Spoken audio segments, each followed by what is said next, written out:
In today's video, I will demonstrate how to set your favorite sounds on TikTok to private, preventing others from viewing them on your profile.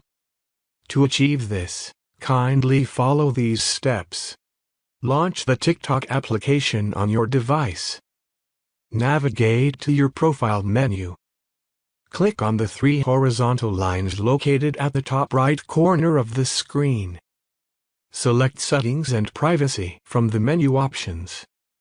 Within the Settings section, click on Privacy. Scroll down to the bottom of the Privacy page and locate the Favorite Sounds option. Tap on Favorite Sounds to access the privacy settings for your favorite sounds. By default, the setting is set to Public, allowing anyone to view your favorite sounds. To make them private, simply toggle the switch to the off position.